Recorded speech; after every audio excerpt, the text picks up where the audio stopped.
بسم اللہ الرحمن الرحیم۔ اللہ رب العزت کے بابرکت نام سے ابتدا، وہ ذات جو رات کو دن کے اندر اور دن کو رات کے اندر تبدیل کرنے والی ہے۔ سبھی ناظرین کو چشتی وائس چینل میں دل کی عطا گہرائیوں سے خوش آمدید۔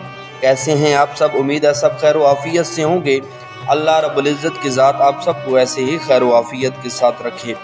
معزز ناظرین و سامعین، ہمارا آج کا موضوع قوم لوط اور ہمارا آج کا معاشرہ۔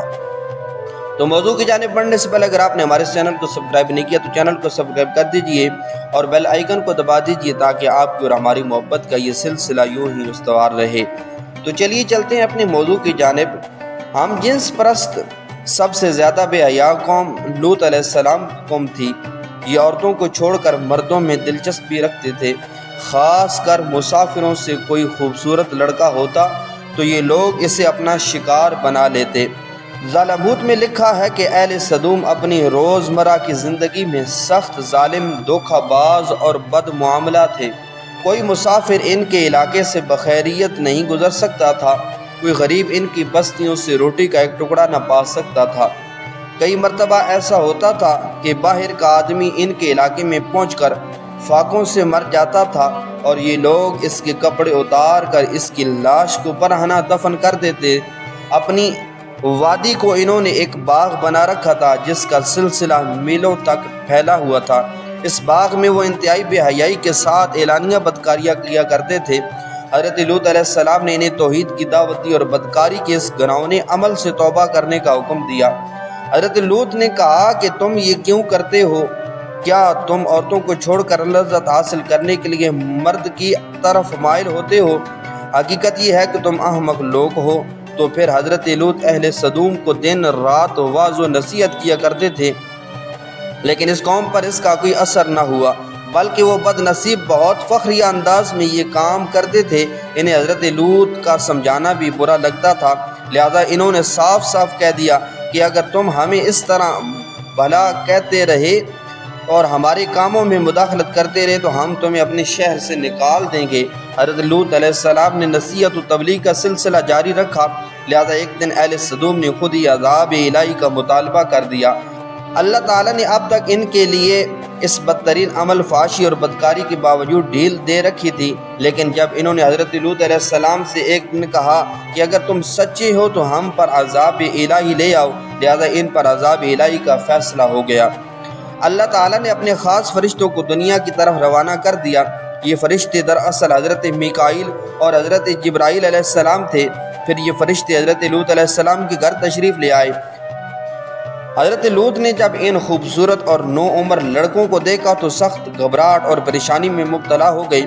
انہیں یہ خطرہ محسوس ہونے لگا کہ اگر ان کی قوم کے لوگوں نے انہیں دیکھ لیا تو نہ جانے وہ ان کے ساتھ کیا سلوک کریں گے۔ حضرت لوط کی بیوی کا نام وائلہ تھا، اس نے آپ پر ایمان نہیں لایا تھا۔ وہ دراصل منافقہ تھی اور وہ کافروں کے ساتھ تھی، لہذا اس نے جا کر اہل سدوم کو یہ خبر دے دی کہ لوط کے گھر دو نوجوان لڑکے مہمان ٹھہرے ہوئے ہیں۔ یہ سن کر بستی والے دوڑتے ہوئے حضرت لوط کے گھر پہنچے۔ حضرت لوط علیہ السلام نے کہا کہ یہ جو میری قوم کی لڑکیاں ہیں یہ تمہارے لیے جائز اور پاک ہیں، اللہ سے ڈرو، مجھے میرے مہمانوں کے سامنے رسوا نہ کرو۔ کیا تم میں سے کوئی بھی شائستہ آدمی نہیں ہے؟ حضرت لوط علیہ السلام کی بات سن کر وہ لوگ بولے، تم بخوبی واقف ہو کہ ہمیں تمہاری بیٹیوں سے کوئی حاجت نہیں، اور جو ہماری اصل چاہت ہے اس سے تم بخوبی واقف ہو۔ قوم لوط کے اس شرم و سار جواب سے اندازہ لگایا جا سکتا ہے کہ وہ فعل بد میں کس حد تک مبتلا ہو چکے تھے۔ جب حضرت لوط علیہ السلام کی قوم ان کے گھر کی طرف دوڑتی ہوئی آئی تو حضرت لوط علیہ السلام نے گھر کے دروازے بند کر دیے اور ان نوجوانوں کے ایک کمرے میں چھپا دیا۔ ان بدکار لوگوں نے آپ کے گھر کا گھیراؤ کیا ہوا تھا اور ان میں سے کچھ گھر کے دیوار پر بھی چڑھنے کی کوشش کر رہے تھے۔ حضرت لوط علیہ السلام نے اپنے مہمانوں کی عزت کے خیال سے بہت زیادہ گھبرائے ہوئے تھے۔ فرشتے یہ سب منظر دیکھ رہے تھے۔ جب انہوں نے حضرت لوط علیہ السلام کی بے بسی اور پریشانی کا یہ عالم دیکھا تو حقیقت سے پردہ اٹھاتے ہوئے یوں فرمایا، اے لوط، ہم تمہارے رب کی طرف سے بھیجے ہوئے فرشتے ہیں، یہ لوگ ہرگز تم تک نہیں پہنچ سکیں گے۔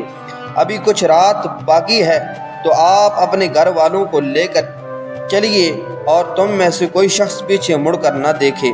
اہل صدوم حضرت لوط علیہ السلام کے گھر کا دروازہ توڑنے پر بضد تھے کہ حضرت جبرائیل علیہ السلام نے گھر سے باہر نکل کر اپنے پر کا ایک کونا انہیں مارا، جس سے ان کی آنکھوں کے ڈھیلے باہر نکل آئے اور بصارت ظاہر ہو گئی۔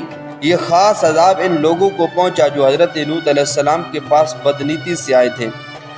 حضرت لوط علیہ السلام حقیقت حال جان کر مطمئن ہو گئے اور اپنے گھر والوں کے ساتھ رات کو ہی نکل کھڑے ہوئے، لیکن پھر بھی ان کی بیوی ان کے ساتھ تھی۔ لیکن کچھ دور جا کر وہ واپس اپنی قوم کی طرف پلٹ گئی اور قوم کے ساتھ جہنم واصل ہوگی۔ صبح کا آغاز ہوا تو اللہ کے حکم سے حضرت جبرائیل نے بستی کو اوپر سے اکھاڑ دیا اور پھر اپنے بازو پر رکھ کر آسمان پر چڑھ گئے، یہاں تک کہ آسمان والوں نے بستی کے کتوں کے بھونکنے اور مرغوں کے بولنے کی آوازیں سنی۔ پھر اس بستی کو زمین پر دے مارا، جس کے بعد ان پر پتھروں کی بارش ہوئی اور پتھر پر مرنے والے کا نام لکھا ہوا تھا۔ جب یہ پتھر ان کو لگتے تو ان کے سر پاش پاش ہو جاتے۔ صبح سویرے شروع ہونے والا یہ عذاب اشراق تک پوری بستی کو نیست و نابود کر چکا تھا۔ قوم لوط کی ان خوبصورت بستیوں کو اللہ نے ایک انتہائی بدبودار اور سیاہ جیل میں تبدیل کر دیا، جس کے پانی سے رہتی دنیا تک کوئی فائدہ نہیں اٹھایا جا سکتا۔ سمندر کے اس حصے میں کوئی جاندار مچھلی، مینڈک وغیرہ زندہ نہیں رہ سکتے، اس لیے اسے ڈیڈ سی یعنی بحر مردار کہا جاتا ہے، جو اسرائیل اور اردن کے درمیان واقع ہے۔ ماہرین آثار نے 10 سالوں کی تحقیق و جستجو کے بعد اس تباہ شدہ شہر کو دریافت کیا تھا۔ تحقیقات سے پتہ چلا تھا کہ اس شہر میں زندگی بالکل ختم ہو چکی ہے۔ شہر کے راستے اور کھنڈرات کو دیکھ کر آرکیالوجسٹ نے یہ اندازہ لگایا کہ جب یہ شہر تباہ ہوا تھا تو اس وقت لوگ روزمرہ کے معاملات اور کاموں میں مشغول تھے اور یہاں زندگی اچانک ختم ہو گئی تھی۔ اہل صدوم جنہیں پتھر بنا دیا گیا تھا، ان کے بت ابھی تک بحیرہ مردار کے پاس موجود ہیں، اور جو لوگوں کے لیے ایک عبرت ہے۔ آج یورپی ممالک میں انسانی آزادی کے نام پر اس بدکاری کی اجازت دی جاتی ہے اور اس فحش عمل کو باعث فخر سمجھا جاتا ہے۔ روایتوں کے مطابق ایک مرتبہ حضرت سلیمان علیہ السلام نے شیطان سے پوچھا کہ اللہ کے نزدیک سب سے بدترین عمل کون سا ہے؟ ابلیس بولا، جب مرد مرد سے بدفعلی کرے اور عورت عورت سے خواہش پوری کرے، مطلب آج کل جو گے لیسبین ہے۔ اللہ تعالی ہم سب کو اس گناہ سے محفوظ رکھے، آمین۔ کمنٹ میں ضرور لکھیں۔ شکریہ۔ سانسوں نے وفا کی تو اگلی ویڈیو میں پھر ملاقات ہوگی۔ السلام علیکم ورحمۃ اللہ وبرکاتہ۔